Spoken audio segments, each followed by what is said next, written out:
Akkam jirtu maatii waan eelaa akaadaamii viidiyoo keenya har'aan immoo kan qabannee dhufne jechoota ijaaruu ta'a. Jechoonni har'a kan ijaarru maali? Qubeewwan dachaa sagaleewwan dachaa walitti fiduudhaan jecha ijaaruu ta'a jechuudha. Kanaaf har'a kan sirriitti ilaallu namoonni baay'ee keessanii kan itti rakkatanii sagaleewwan dachaa qubeewwan dachaa akkamitti qubee walitti finnee jecha ijaarraa akkasumas akkamitti adda baasna kan jedhudha. Kanaaf viidiyoon kun kan keessanidha. Akkamitti illee barreessuu dubbisuu akka dandeessan sirriitti isin hubachiisa jechuudha. Namoonni chaanaalii kanaaf haaraa taatanii saabskraayibii gochuudhaan viidiyoo kana jalqabu keessan immoo laayik isa jedhu itti bu'aatii jalqabaa isiniin jedha. Viidiyoowwan garaagaraa barumsaa isin qaqqabaa. Kanaaf laayik saabskraayibii gochuu irraanfatina. Namoonni karaa keessoon barachuu barbaadan immoo silkii keenya viidiyoo kana jira email irratti WhatsApp irratti akkasumas Telegram irratti nu argachuu dandeessu. Kanaaf amma kallattiidhaan gara barumsa keenya ni deemna jechuudha. Barumsi keenya har'a qubeewwan dachaa irratti hundaa'a. Qubee dachaa jechuun qubeewwan qeenxee lama walitti dhufanii sagalee yookiin immoo akka sagalee kan biraa haaraa kan nu kennu. Qubeen lama walitti dhufee jecha kan biraa kan nu kennu ta'a jechuudha. Yookiin immoo qubee haaraa kan biraa sagalee qubee haaraa nu kenna jechuudha. Kanaaf isaan ilaalla jechuudha. Amma jalqaba irratti kan ilaallu qubee dachaa inni jalqabaa maalidha? Caa fi haa yeroo walitti dhufu maal ta'a? Chaa jedha. Caa fi haa walitti yeroo dhufu sagalee qubee chaa sagalee chaa jedhu nu kennu jechuu danda'a. Kanaaf akkamitti dubbifuu dandeenya akkamitti immoo sagalee himaatti ijaaruu dandeenya kan jedhu inni ilaallaa jechuudha. Kanaaf sagaleen isaa a wajjin yeroo dhufu a lamaa si akkuma argitanii asii akkuma qubee qeenxee takkatti chaa jenna. Caa fi haa walitti chaa jenna. Kanaaf asitti maal jennaani? Chaa jenna jechuudha.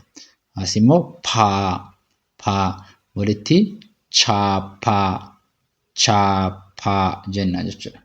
Asii baa fi baa as immoo qubee dachaa caa fi haa chaa jenna. Chaa asii maali jennaan? Asii chaa walitti bachaa jenna jechuudha. As immoo akkuma argitan asis chaadha. Caa fi haa chaa as immoo naa asii chaa walitti naacha. Walitti maal jennaan? Naacha jenna jechuudha. Asis chaa akkuma argitanii caa fi haa walitti chaa asii jee as immoo chaa walitti chaa jenna jechuudha. Jecha jennee nu dubbisuu dandeenya jechuudha. Inni itti aanu maali? Dan jiraasi as immoo caa fi haa chaa jennee sirraa gara dubbachistu yeroo taatu chee ta'a. Chee.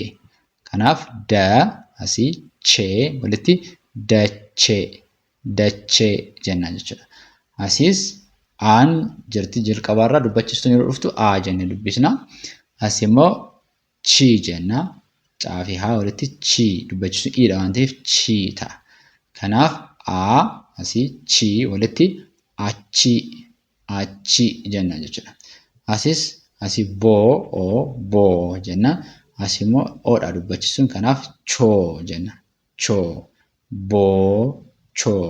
walitti boochoo jenna jedhu. As immoo goodha. Goo jenna asii choo. Kanaaf goo as immoo choo walitti goochoo jenna jechuudha. Inni itti aanu maalidha? Baalichis jira. Asitti immoo chaan qubee dachaa chaan qubee dubbachistu wajjin yeroo dhufu chuu jenna. Baa asii chuu walitti baachuu jenna jechuudha. As immoo laa as immoo chuu walitti laachuu jenna jechuudha. Asis maal jennaan? Laa asii chuu laachuu walitti laachuu jennee ni dubbisnaa jechuudha. Inni itti aanu jiru immoo qubeen dachaa daa fi haa walitti dhaadha. Dhaa jenna. Sirriitti dhaggeeffadhaa. Daa fi haa wal duukaa yeroo dhufanii dhaa jenna. Dhaa jenna. Kanaas immoo bee.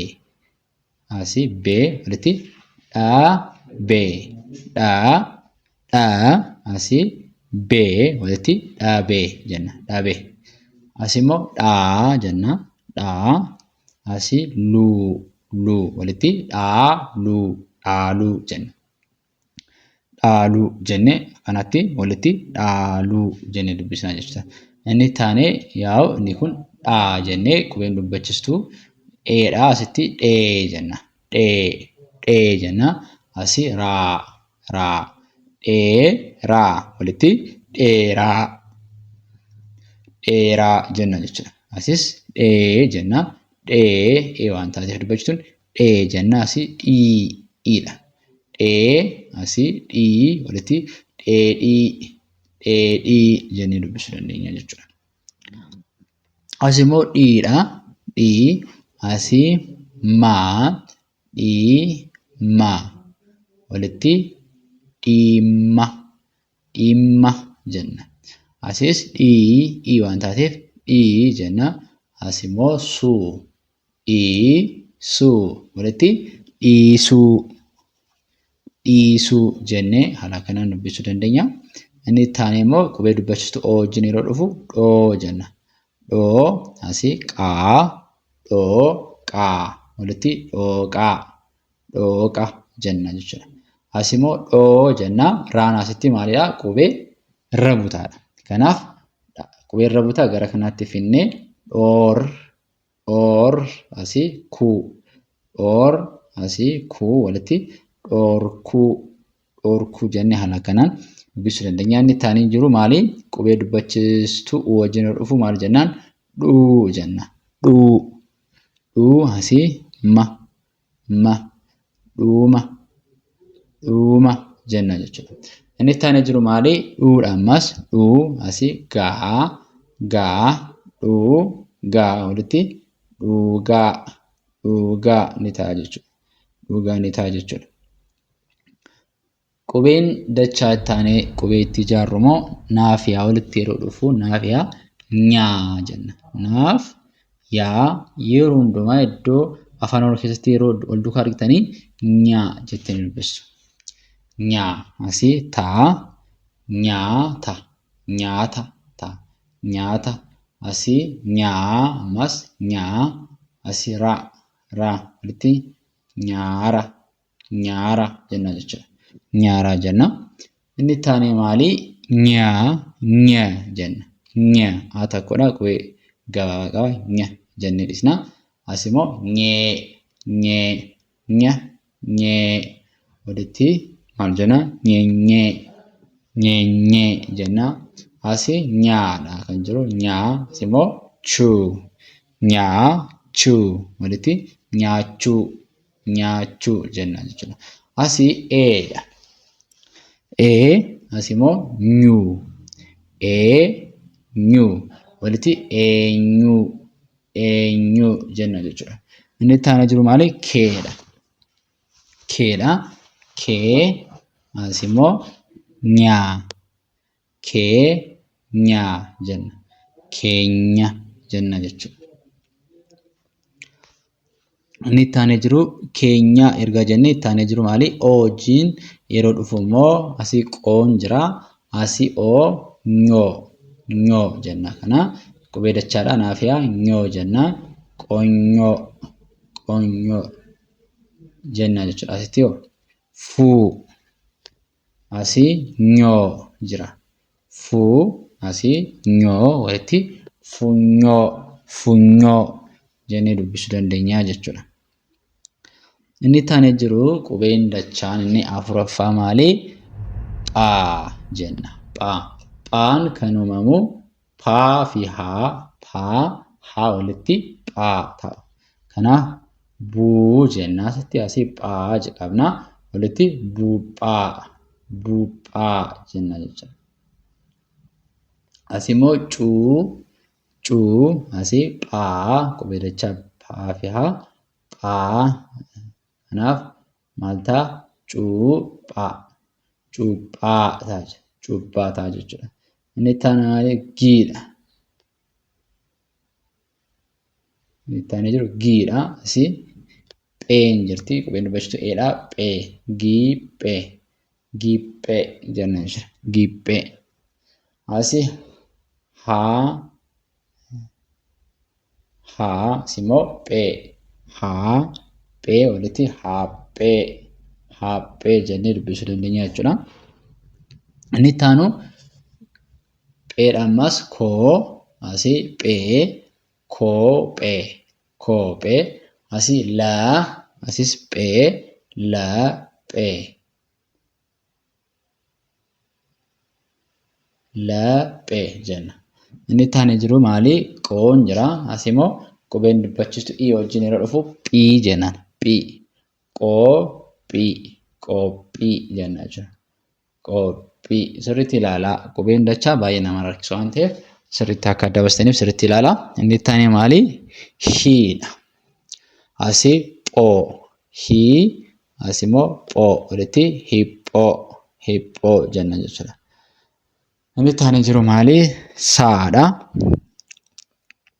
Phaa wajjin asii immoo phuu. Phaa asii phuu. Saa phaa asii phuu. Saaphaaphuu. Saaphaaphuu jenna jechuudha. Asitti immoo suu asis phuu wajjin jira. Phuu jenna. Suuphuu walitti suuphuu. Suuphuu jenna jechuudha. Inni itti aanee jiru maali? Qubeen dachaa shanaffaa shaadha. Shaa kana saa fi haa walitti shaa jenna. Shaa asii n. Shan. Shan jenna jechuudha. Shan jenna asitti walitti shan jenna. Asii oo shaa jenna. Saa fi haa qubee dachaa shaa. Asii immoo maa. Shaa maa walitti shaamaa. Shaamaa jenna jechuudha. Inni itti aanee jiru maali? Sheedha. Shee asii koo. Shee koo walitti sheekoo. Sheekoo jechuudha. Inni itti aanee jiru shaa. Shaa asii immoo kuu. Shaa kuu walitti shaakuu ta'a jechuudha. Inni itti aanee jiru maali? Shiidha. Shii i wajjin dhufe waan ta'eef shii jenna. Asii immoo boo. Shii boo walitti shiiboo. Shiiboo jennee dubbisanii jechuudha. Inni itti aanee jiru maali? Shiidha. Shii achi raa. Shii asii raa walitti shiiraa. Shiira jennee dubbisuu dandeenya. Inni itti aanee jiru maali? Shoo. Shoo asii raa. Shoo waan ta'eef shoo raa walitti shoora. Shoora jenna jechuudha. Asii hoo shoo jenna. Shoo asii nee. Nee. Shoo nee jenna. Asii immoo shoonee walitti shoonee jenna jechuudha. Inni itti aanee jiru maali? Shuudha. Shaa fi uu walitti shuu. Shuu ni ta'a jechuudha. Asii bii. Shubbisa. Shubbisa. Shubbisa jenna jechuudha. Inni itti aanee jiru maali? Shuudha. Shuu. Shuu. Shuu asii kuu. Asii nu. Shuu kuu nu walitti shukkunuu jenna jechuudha. Shukkunuu jennee haala kanaan beekuu dandeenya. Barreessuu dandeenya. Kanaaf qubee dachaan lakkoofsaan torbaadha. Garuu baay'inaan jecha afaan Oromoo keessatti kan itti fayyadamnu shaanan kanaadha. Warri kaan lamaanii maaliif fayyadamna? Qubee jechoota ergifannoo kan itti fayyadamnu ta'a jechuudha. Kanaaf haala kanaan sirriitti barachuu dandeessu. Namoonni karaa keessoon barachuu barbaadan illee silkii keenya bilbila kana viidiyoo kana jala jira. Karaa Imoon, WhatsAppiin akkasumas Telegiraamiin haaluun jedhaan nu argattu. Barumsa keessaniin haala sirriitti jalqaba kaatanii barachuu ni dandeessu jechuudha. Viidiyoo keenya har'aa kana fakkaataa ture. Viidiyoo biraan amma walitti deebinuti nagaan tura.